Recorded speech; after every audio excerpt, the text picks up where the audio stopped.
blue line is discretionary spending and caps of discretionary spending. The red line is when sequester took place. And as you can see, 2013, when we enacted, the little green thing there is the budget agreement. That's the spending that gets put back in the discretionary side. So we don't bust the budget caps like some have said on the right. So we're still lower to the budget caps. We go back to sequester after a few years as it goes up. But we add some money back in that we take away from the mandatory side. That's the point. We replace that on the mandatory side. Now, some have said, well, those are Mickey Mouse cuts. They don't happen for a long time. Well, I'll give you one of them. One of them is, on January 1st, if Tom Homan decides that he wants to go work for the federal government, as a new employee of the federal government, he will pay 1.3% more as a new federal employee for his retirement that was paid by taxpayers before than a federal worker who was hired on December 31st of this year, or any other federal employee previous to that. Federal unions went apoplectic. They went crazy. It passed anyway. There's new user fees. There's some Medicare changes with respect to waste, fraud, and abuse. All, by the way, on the mandatory side. These are changes that will be forever. When you increase pension contributions in the United States of America, you've never reduced those pension benefit allocations. This isn't like yearly things that change. Mandatory spending is very hard to change. So not only do we replace all that green discretionary add back with mandatory cuts, we cut even more to add $23 billion in deficit reduction. Quite frankly, not very much, but more than sequester would have provided, which are not the smartest cuts. So, total mandatory spending as a projection on what would have happened if we would have done nothing on the left, blue, and then the Ryan Murray budget.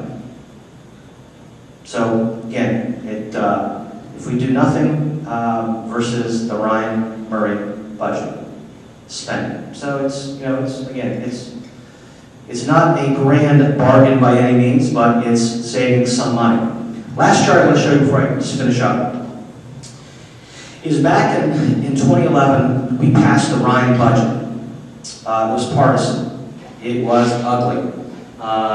Liberal groups called it horrible. It was terrible. It was draconian. Conservative groups loved it. As you can see, it was 1.09. We passed our second budget in 2012. It was a little bit bigger because a year had gone by. And again, it was called draconian. It was called mean-spirited by liberals. Conservative groups on the right hailed it as great. It is the second one. The Democrats, in their budget, as you can see, is much higher. The bipartisan agreement that conservative groups hate, that liberal groups don't particularly like either, actually agreed upon spending is less than our first budget that conservative groups liked, less than the second budget that conservative groups liked. Make sense to you? Pretty bizarre, right? Welcome to my world. Again, I can't stress that enough.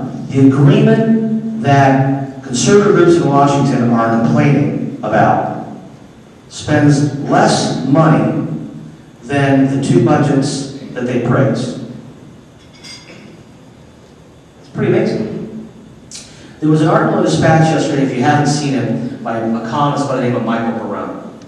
Michael Barone is a conservative columnist, and he writes for a number of newspapers. Dispatch picks him up every once in a while. It was a brilliant piece about tax policy, budget policy, and entitlement policy. And this is a piece of what he writes about. And sometimes winning gets lost in Washington, D.C. And this is pretty amazing. I'm not going to sell this as a huge deal, because it's not a huge deal. You saw the numbers are bad. But the point is this better than current law would have been? Absolutely it's better. Aside from the point that we would have lost sequester anyway, and everybody knew that in Washington, D.C. So this was a good deal because we're saving money and we're cutting the right type of programs, giving flexibility to Congress to do that. And we're starting for the very first time to deal with mandatory programs. Now you may have seen Speaker Boehner kind of go off this last week. And the reason why he did that was when we passed the sequester, the Budget Control Act in the first place, some of these same conservative groups that went crazy last week and opposed this budget agreement opposed sequester in the first place. They were opposed to it. And then when we were trying to pass a budget or a spending agreement last summer, they wanted us to focus on defunding Obamacare. And the Speaker said, listen, we can't defund Obamacare. We can try, but we can't, particularly with a guy named Obama in the White House. You're not going to defund Obamacare, right? So we'll try it. I don't think it's going to work, but we need to make sure we don't lose sequester. And they said, well, sequester's not that big of a deal. Obamacare defunding is a bigger deal. Well, we think sequester is a big deal. Because it's the first time we've cut spending. It's not the right kind of spending, but at least we get the president maybe come to the table to do the right kind of reform on the mandatory side, which will deal with our deficit and our debt. Well, 17 days later in October, after government shut down, we weren't getting anywhere, and we opened government back up. We created this bipartisan budget panel that Paul Ryan and Patty Murray led. The day after we opened the government back up, one of the architects in August and September with the Heritage Foundation, who was pushing us into this defund Obamacare, in a Wall Street Journal article said, well, we knew that would never work, that strategy. Are you kidding me? No kidding? That's not what you said in August and September. So Paul Ryan went to those groups during his negotiation with a really bright guy. I mean, Paul's just, he is really, really bright guy. Went to those groups and said, here's what I'm negotiating. This is why this is important. Mandatory spending is really what we need to start focusing on, not discretionary. Any deal will not raise taxes, number one, which the Democrats want to do. We will not raise taxes. And number two, we have to start dealing with mandatory spending, because that's the real problem, mandatory spending. So please don't come out against this, though I know you're inclined to. Don't come out against this until I have an opportunity to review it.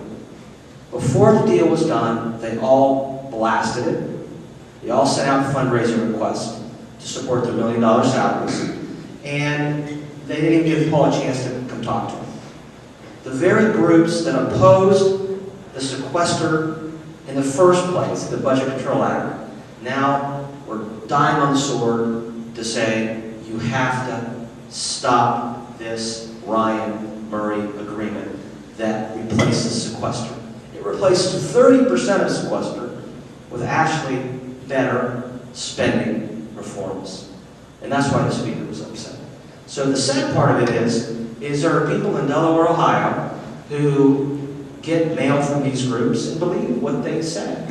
And they send scorecards out saying the liberal vote is to vote for the bipartisan budget agreement that actually spends less money than the other agreements that they like better. It's a circus. It's a sideshow. It's awful. And it's got to stop. So some members of Congress get intimidated by those groups and say, you know, I can't explain this. I just got to go along. And I got to vote no. Because it's a lot easier to explain it. I am not going to do that. I'm going to do what I think is right. Because I got to go home at night. I got to tuck my daughters in.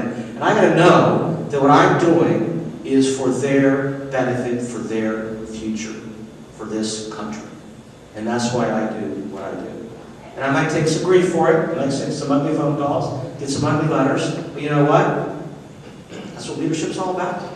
You got to do what you think is right. Look in the mirror at night and know that you did what was right, what was intellectually honest. And some of these groups don't have to be intellectually honest.